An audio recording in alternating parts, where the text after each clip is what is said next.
Jack Whittaker was the one lottery winner who wasn't supposed to lose everything.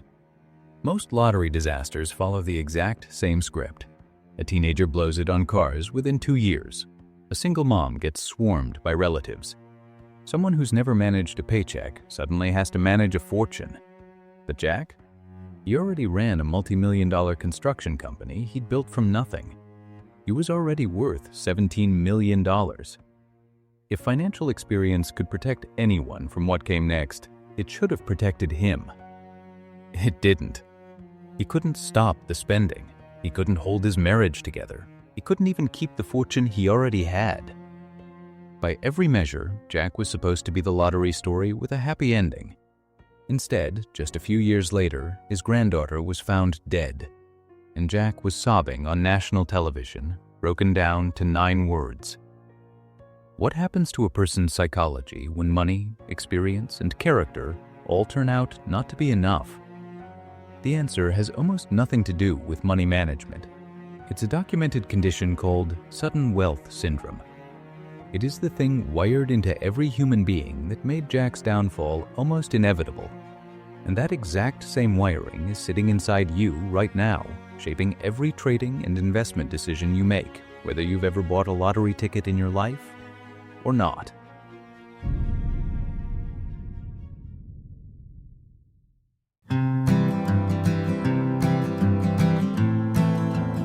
In a small town in West Virginia, Jack Whittaker woke up on Christmas morning already worth $17 million.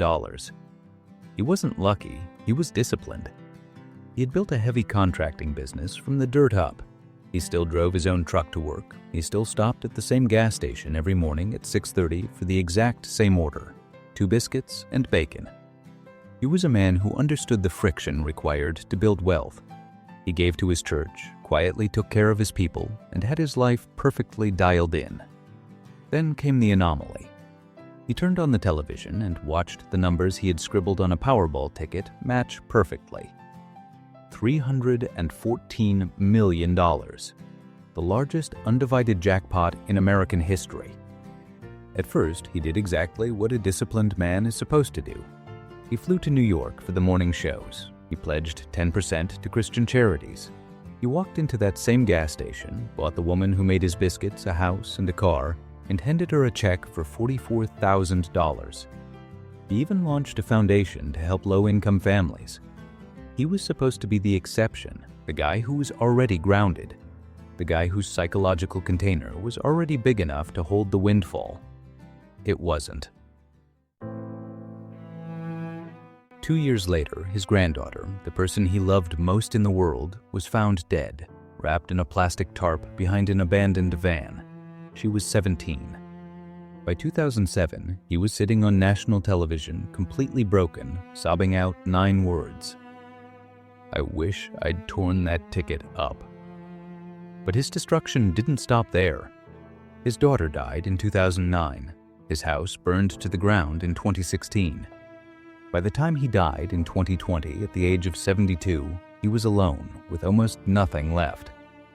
He started with a $17 million empire, won another $113 million in cash, and ended up completely wiped out.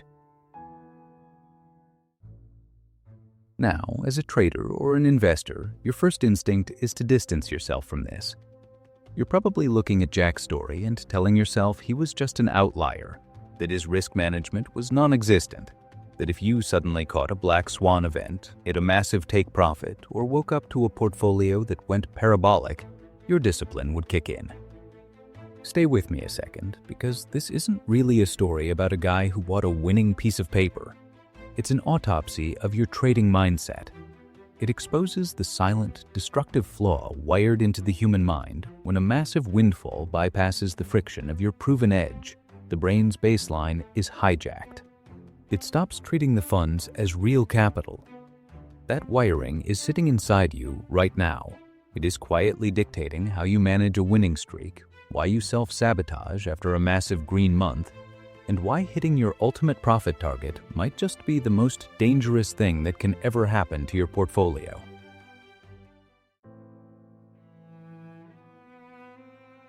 Sudden wealth syndrome is a documented response that shows up when someone receives a life-changing amount of money faster than their mind can catch up to it.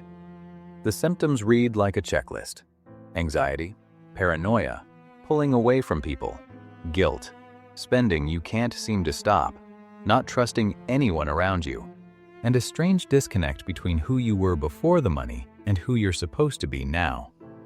In every case, the real problem isn't the money, it is a gap. The gap between your new financial reality and the identity you already had.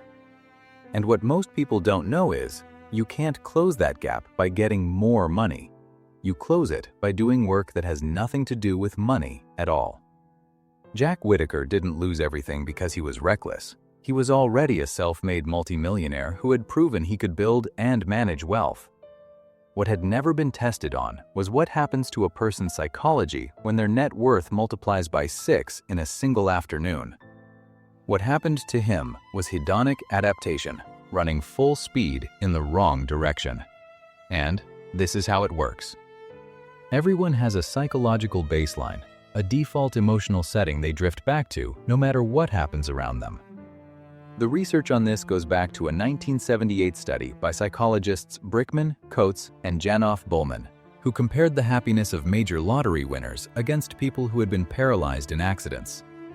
Within about a year, both groups reported almost the same level of happiness as a control group whose lives hadn't changed at all. Sit with that for a second.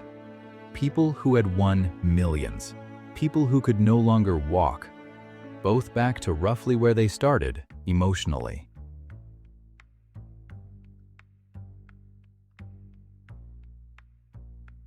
See, the thing is, our brains don't really register abundance or loss over the long haul. It registers novelty, briefly, and then files whatever's new under normal. The mansion becomes just the house you live in. The cars become one more thing to maintain. The freedom becomes Tuesday. And the extraordinary turns ordinary so fast it's almost unsettling. And for traders, this is where hedonic adaptation becomes a silent killer. It doesn't just make the profits feel less exciting over time, it resets your entire baseline for what a normal return is supposed to look like. The steady, disciplined execution that actually built your edge suddenly feels boring. A base hit trade that used to represent a successful week now feels like a rounding error. To get that same dopamine hit, to feel that novelty again, your brain demands that you size up. The lifestyle inflation happens right there on your charts. You start forcing setups outside your model, you over-leverage, treating your hard-earned equity like house money, just to feel the thrill of the initial windfall. You don't even need to buy a mansion or a sports car to go broke.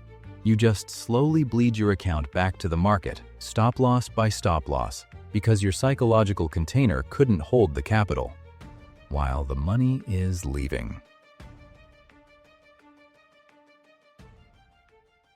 I want to talk to the voice in your head right now.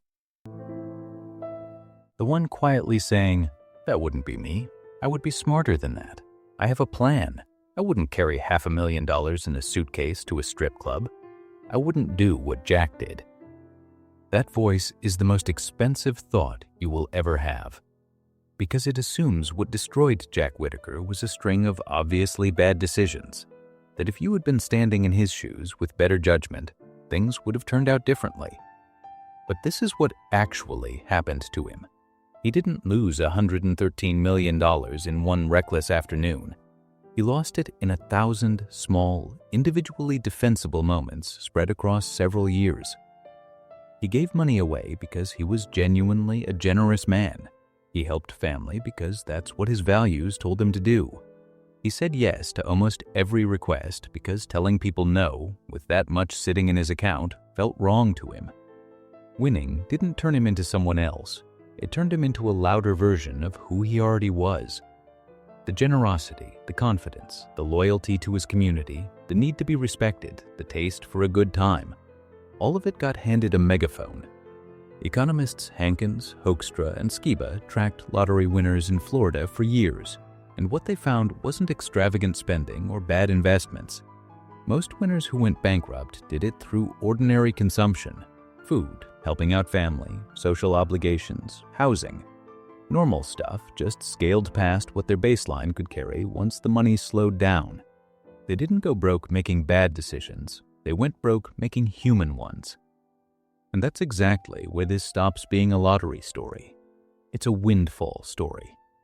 A trader who has one great month, an investor whose portfolio spikes, anyone who suddenly gets handed more money than they expected, all of them are standing at the edge of the same thing. It happened to me during the Bitcoin bull run of 2020, and if you're sincere with yourself, you have a similar story. And you don't need to win the lottery for your psychology to get tested by sudden money. You just needed a great week in the market.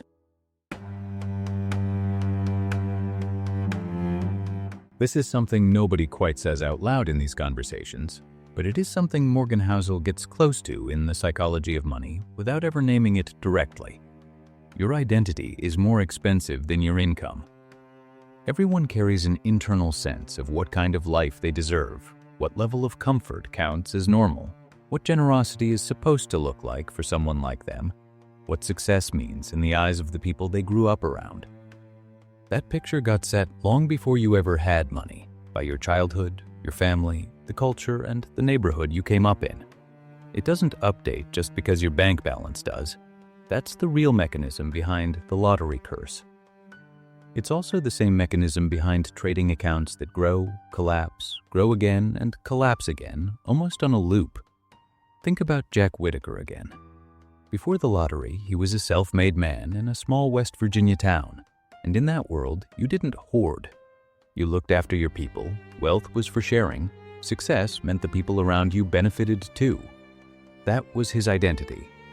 The money showed up. The identity didn't change at all. It just suddenly had $113 million to work with. And it spent that money faithfully, in line with every value Jack had ever held, until there was nothing left. Trading has its own version of this. A trader starts small. They build discipline around a $500 account, then $1,000, then $5,000. Their identity as a trader forms around a certain risk level, a certain lifestyle, a certain relationship with winning and losing. Then comes the breakthrough month. The account doubles, or they pass a prop firm evaluation, or one trade moves the number in a big way. From there, one of two things tends to happen. Either they start feeling like they deserve to live at the level the account now suggests, and the spending kicks in before the results are proven repeatable, or, without really noticing, they start risking more per trade because the bigger number has reset what reasonable feels like. Either way, the identity grew faster than the evidence justified, and the account drifted back toward its old baseline. Not because the trader is weak, but because identity finds its own level, the same way water does. It fills whatever container you give it, and if you haven't rebuilt that container to hold the new amount, the money finds its way back out.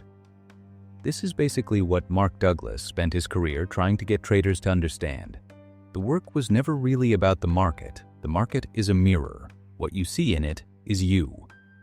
Jack Whittaker didn't lose to the lottery. He lost to the version of himself it let loose.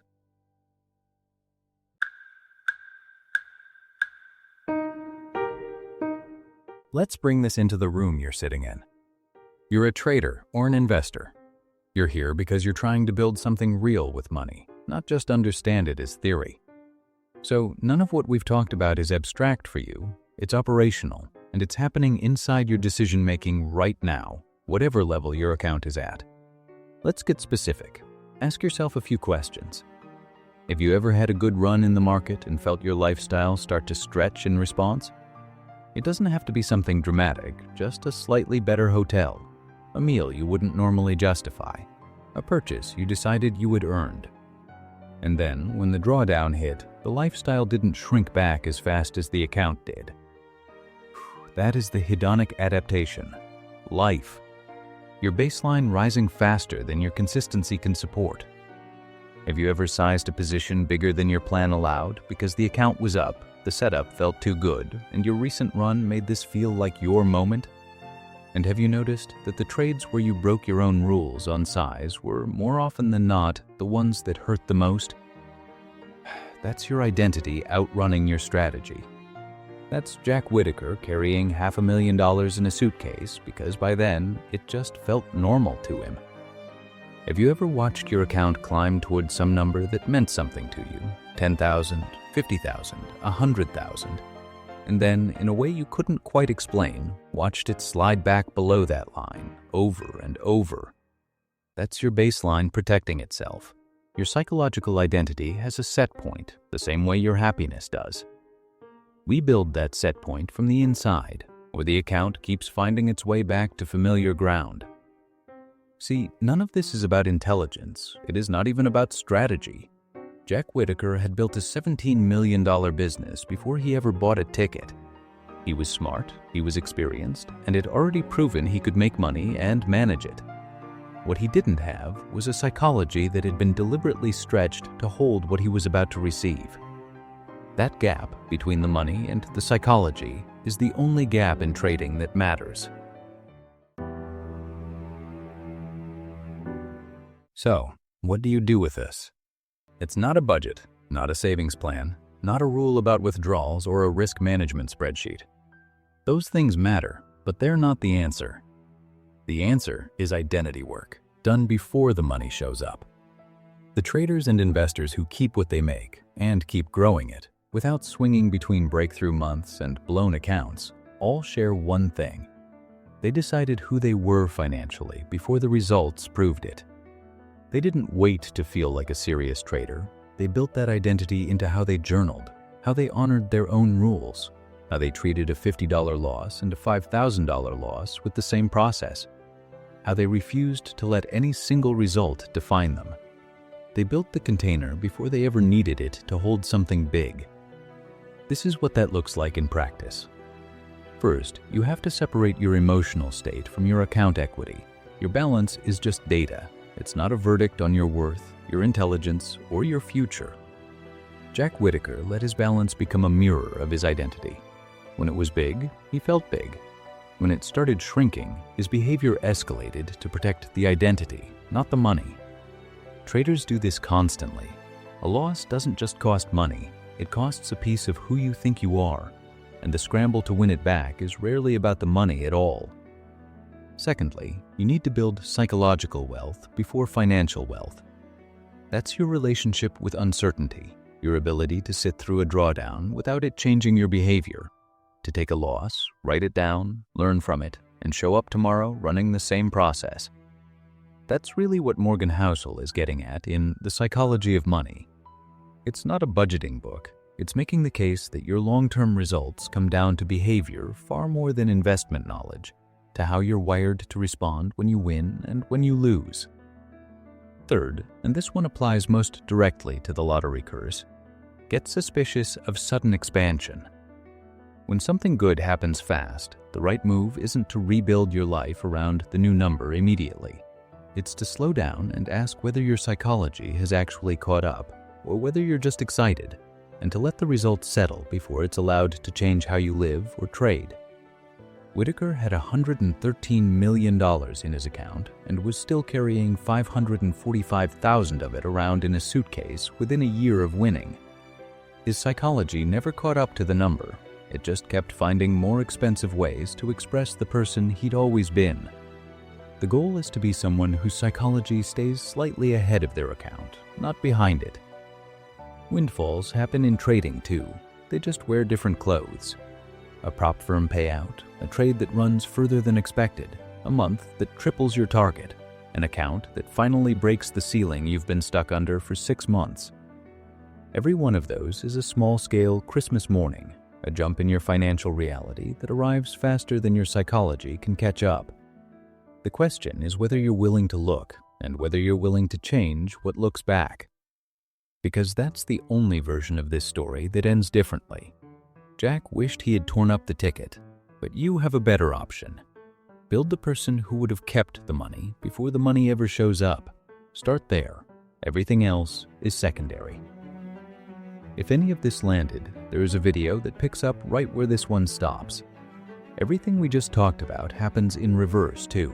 Traders who are winning, who feel like they've finally figured it out, start taking profits too early just to feel like a winner, and let the losses run because admitting they're wrong feels worse than the loss itself.